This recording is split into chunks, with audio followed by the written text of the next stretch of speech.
Sir എന്നോട് ക്ഷമിക്കണം, ഞാൻ അറിഞ്ഞില്ല സാർ ഇത്രയും വലിയൊരാളാണെന്ന്. ചന്ദ്രയുടെ ഭർത്താവാണെന്ന് ഒരു വാക്ക് പറഞ്ഞിരുന്നെങ്കിൽ കണ്ണും പൂട്ടി ഞാൻ അപ്പോഴേ ലോൺ തരുമായിരുന്നല്ലോ. സാറിന് എത്ര രൂപ ലോൺ വേണം? ഞാൻ ഇന്ന് തന്നെ സാങ്ഷൻ ചെയ്ത് തരാം. അപ്പൊ ലോൺ കിട്ടുമോ?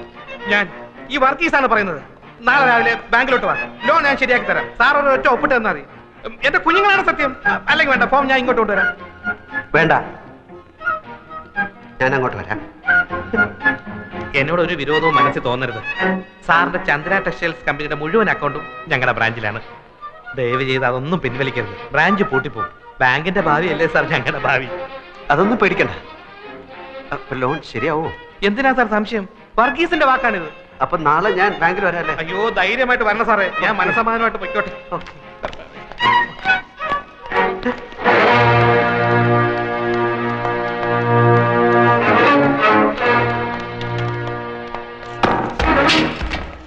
എന്ത് പറ്റിയടാ?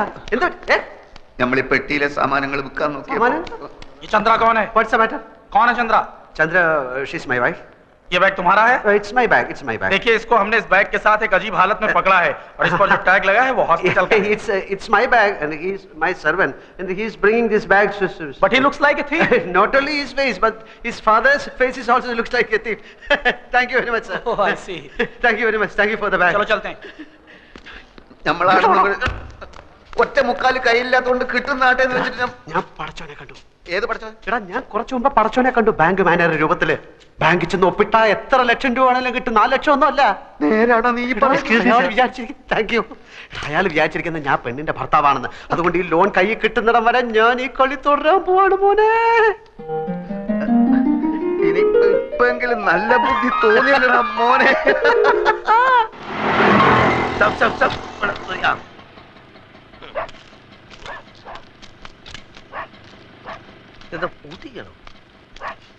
ഇവിടെ ആരും ഇല്ലേ? இங்க யாரும் கிடையாது சார். அவங்க வீட்டை காலி பண்ணிட்டு போயிட்டாங்க. எங்க தெரியாதுங்க.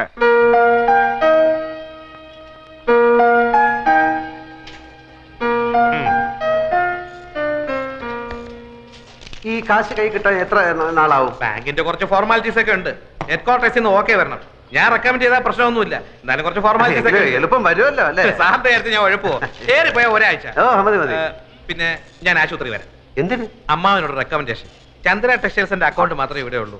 ചന്ദ്ര ടീയുടെ അക്കൗണ്ട് യൂണിറ്റി ബാങ്കിലാണ്. അതിങ്ങോട്ട് മാറ്റി കിട്ടിയാൽ അമ്മാവിന് സുഖമല്ലായിരിക്കല്ലേ? ഇപ്പൊ വേണ്ട, ഞാൻ സൗകര്യമായിട്ട് ഒരു ദിവസം ആശുപത്രി വരാം. നല്ല മൂടി ഇരിക്കുമ്പോ നമുക്ക് പറയാം. ആ അക്കൗണ്ട് ഇങ്ങോട്ട് മാറ്റി കിട്ടിയാൽ എന്റെ പ്രൊമോഷന്റെ കാര്യം ഷുവറാ. പിന്നെ സാറിന് ഞാൻ ലോണൊന്നും പറഞ്ഞ് 50-60 ലക്ഷം എഴുതി തരും. സമയാവട്ടല്ലേ? ഇതിന്റെ കാര്യം ഒരാഴ്ച.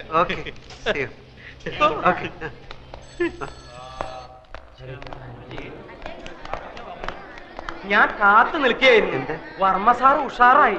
ഡോക്ടർ ചെക്ക് ചെയ്തിട്ട് ആളിപ്പോ ഇരുമ്പ് പോലെ ഉണ്ടെന്ന്. അത് നന്നായി. മൂപ്പർക്ക് വിഷമാവുമെങ്കിലും ഇനിയിപ്പോ ഉള്ള സത്യം പറയാൻ മടിക്കണ്ട. നമുക്ക് ഇപ്പൊ തന്നെ പറയാം അല്ലേ? എന്ത്? താൻ ആൽഫിയല്ല, അപ്പുക്കുട്ടനാണ് ചന്ദ്രകുഞ്ഞിന്റെ ഭർത്താവല്ലാന്ന്. എനിക്ക് വയ്യ. അതെന്താ? എനിക്ക് വയ്യേ. അതെന്താന്നാ ഞാൻ? എനിക്ക് വയ്യ. അത് തന്നെ. അപ്പൊ എന്താടാ നിന്റെ ഉദ്ദേശം? ഉദ്ദേശം പിന്നെ പറയാം. ഞാനാണ് ആൽഫി, ചന്ദ്രയുടെ ഭർത്താവ്. അത്രയും മനസ്സിലായോ? 14-ാം തീയതി ഞങ്ങൾ രജിസ്റ്റർ കച്ചേരിയിൽ വെച്ച് കല്യാണം കഴിച്ചു. തൽക്കാലം ഇതൊന്നും മാറ്റി പറയാൻ സൗകര്യമില്ല. അത് തന്നെ. നീയല്ലേ പറഞ്ഞ സത്യം പറയാൻ പോവാന്ന്? താനല്ലേ പറഞ്ഞ സത്യം പറയണ്ടെന്ന്? അതപ്പോ. എന്നാ ഇതിപ്പോ.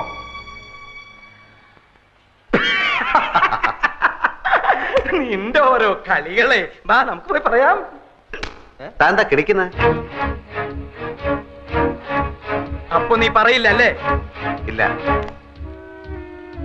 വേണ്ടടാ, നീ പറയണ്ട. നീ ആൽഫിയല്ല, കൂൽഫിയല്ല, ഒരു തേങ്ങയല്ല, അപ്പുക്കുട്ടൻ എന്ന് പറഞ്ഞൊരു ഫ്രോഡ് ആണെന്ന് ഞാനിപ്പോ പോയി പറയും. കോട്ടശ്ശേരി തറവാട്ടിലെ ഉപ്പും ചോറും തിന്ന് വളർന്നവനായി ഞാൻ. നിന്നെ പോലൊരു പെരട്ട നാറിയെ അവിടെ കയറി നിരങ്ങാൻ ഞാൻ സമ്മതിക്കില്ലടാ. നീ എന്താ കളിക്കുക? ഞാൻ കാണിച്ചു തരാം. ചവിട്ടി കൂട്ടും ഞാൻ പമ്മി. താൻ പറയോ? പറയ മാത്രല്ല, ആൾമാറാട്ടത്തിന് നിന്നെ കൊണ്ട് കമ്പി ഇടിക്കണം. എങ്കിൽ നമുക്ക് ഒരുമിച്ച് എണ്ണാം. പോട ചെക്ക, നീ എന്താ എന്നെ വരട്ടുക? ഏയ്, അങ്ങനൊന്നുമില്ല. താനല്ലേ പറഞ്ഞത് കോണ്ടസ കാറും കൊണ്ടുവന്നപ്പോ എന്നെ കണ്ടു, ചന്ദ്ര പരിചയപ്പെടുത്തി, ബിയർ അടിച്ചു. താൻ എന്റെ ബന്ധുക്കളെ എവിടെ വെച്ചാ കണ്ടത്? ഡെറാഡൂണിൽ വെച്ചല്ലേ? ഇതൊന്നും ഞാനല്ലല്ലോ, താനല്ലേ അവരോട് പറഞ്ഞത്. എന്നെ ഈ വേഷം കെട്ടിച്ചതും ചന്ദ്രയുടെ ഭർത്താവായിട്ട് അഭിനയിക്കാനും പറഞ്ഞത് താന്. അതിന് താൻ ദിവസവും എനിക്ക് 500 രൂപ കൂലിയായിട്ട് തരുന്നുണ്ട്. കണക്കപ്പിള്ള കുറുപ്പ് സാക്ഷി. എന്നിട്ട് അങ്ങേരത് ഇത് ഏത് കണക്കിൽ എഴുതണമെന്ന് ചോദിച്ചപ്പോ അയാളുടെ അമ്മായിയമ്മയുടെ പ്രസവത്തിന് പലഹാരം വാങ്ങിച്ച കണക്കിൽ എഴുതാൻ താൻ പറഞ്ഞില്ലേ? നീ എന്തൊക്കെയാടാ ഈ പറയണേ? ഞാൻ പറഞ്ഞു കഴിഞ്ഞില്ല, താൻ മുഴുവൻ കേക്ക്. താൻ എന്നോട് പറഞ്ഞു അവള് തട്ടിപ്പോവും, അത് കഴിഞ്ഞ് താൻ ആ കിളവന് വിഷം കൊടുത്ത് കൊല്ലും, അപ്പൊ ഭർത്താവ് നിലയ്ക്ക് എനിക്ക് ആ സ്വത്ത് കിട്ടും, അപ്പൊ ഞാൻ അതിന്റെ പകുതി തനിക്ക് തരണമെന്ന്. എടാ ദ്രോഹി, നിന്റെ നാക്ക് പുഴുത്തു പോവും. ഞാൻ എപ്പോഴാടാ ഇതൊക്കെ പറഞ്ഞത്? താൻ പറഞ്ഞില്ല, പക്ഷെ ഞാൻ പോയി പറയും താൻ പറഞ്ഞു എന്ന്. എന്നിട്ടിപ്പോ ആ സ്വത്ത് പങ്കുവെക്കുന്ന കാര്യം പറഞ്ഞ് നമ്മൾ തമ്മിൽ പിണങ്ങിയപ്പോ താൻ എന്നെ കള്ളനാക്കി കാണിക്കാൻ ശ്രമിക്കുന്നു എന്ന് ഇതിനൊക്കെ സാക്ഷികളുണ്ട്, തെളിവുണ്ട്. ഇനി താൻ പോയി പറയണോ ഞാൻ ആ പെണ്ണിന്റെ ഭർത്താവ് ആൽഫി അല്ല അപ്പുക്കുട്ടാണെന്ന്? ആ വർമ്മ തന്റെ മുഖത്ത് കാർക്കിച്ച് തുപ്പും, ആ തടിയന്മാർ തന്നെ ഇടിച്ച് പഴിപ്പിക്കും. എന്നിട്ട് ആൾമാറാട്ട കേസിൽ നമുക്ക് രണ്ടുപേർ കൂടെ അകത്ത് കിടന്ന് ഗോതമ്പ് ഉണ്ടാകുന്ന ഇരുമ്പഴിയേണ്ടി കളിക്കാം. പോയി പറയടോ, പോയി പറയടോ. നമ്മുടെ കോൺഗ്രസ്സാക്കാരിൽ പോയിട്ട് ബീർ കഴിച്ചില്ലേ? പോയി പറയടോ. എനിക്ക് മുകളിൽ ആകാശവും താഴെ ഭൂമിയാണ്, എനിക്കൊന്നും നോക്കാനില്ല. പോയി പറയടോ, പോയി പറയടോ. ഞാൻ എന്റെ വൈഫിനെ ഒന്ന് കണ്ടിട്ട് വരാം. അതിനിടയ്ക്ക് തനിക്ക് വർമ്മസാറിനോട് വല്ലതും പറയാനുണ്ടെങ്കിൽ താൻ പറ, ബാക്കി ഞാൻ വന്നിട്ട് പറയാം. കോൺഗ്രസ്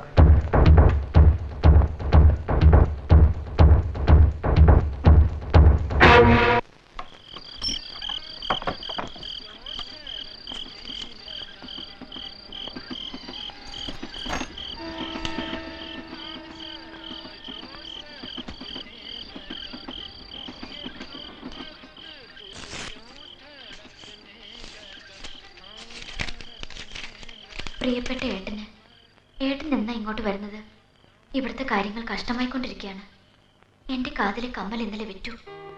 കോടതി ഇന്നലെ വേനൽ അവധിക്ക് അടച്ചു. തുറന്നിട്ടേ വിധി വരൂ.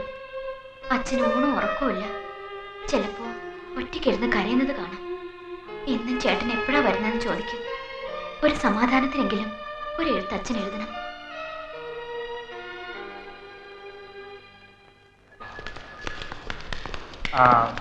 ടെസ്റ്റ് എല്ലാം കഴിഞ്ഞോ? എല്ലാം കഴിഞ്ഞു. ചന്ദ്രപൂർണ്ണ ആരോഗ്യതയാ. പക്ഷെ ന്യൂറോളജിസ്റ്റ് സ്വല്പം കൺഫ്യൂഷനിൽ. അതാ ഞാൻ ഇവരോട് പറഞ്ഞുകൊണ്ടിരുന്നത്. ചന്ദ്രയുടെ ശരീരത്തിന്റെ ഏതെങ്കിലും ഭാഗം വിരൽത്തുമ്പെങ്കിലും ചെറുതായിട്ടൊന്ന് അനങ്ങിയാൽ മതി. പിന്നെ ആ കുട്ടിയെ എങ്ങനെ രക്ഷിക്കണമെന്ന് ഞങ്ങൾക്കറിയാം. അതുവരെ ഒരു പെർഫെക്റ്റ് ഡയഗ്നോസിസ് പ്രയാസമാണ്. ഞാൻ പറഞ്ഞില്ലേ, അവർക്ക് സ്നേഹവും പ്രതീക്ഷയും ധൈര്യവും കൊടുക്കുക. അത് ഹസ്ബൻഡിന്റെ കടമ. All the best. ഓക്കെ. തന്നോടൊരു കാര്യം പറയാൻ മറന്നു. ലേഹയുടെ ഫോൺ ഉണ്ടായിരുന്നു, അവള് വരുന്നു. ആൽഫിയെ അന്വേഷിച്ചു. കുട്ടിയുടെ മോള് നിങ്ങൾ തമ്മിൽ നേരത്തെ പഠിച്ചോളൂ. പിന്നെ അവളല്ലായിരുന്നു ഇവരുടെ കല്യാണത്തിന് സപ്പോർട്ട്. ഞാൻ മോളെ കണ്ടിട്ട് വരാം.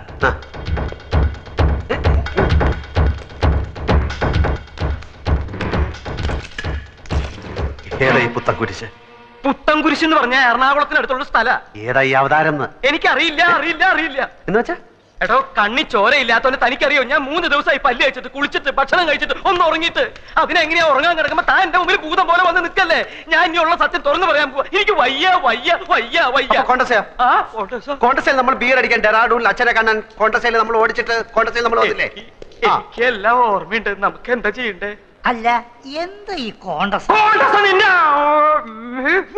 എടോ, ഞാൻ ചാവുമ്പോ എന്റെ ഒരു ശവം കൊണ്ടുപോവാൻ ഒരു കോൺഗ്രസ കാറ് വേണമെന്ന് ഞാൻ ഇവരോട് പറയായിരുന്നു.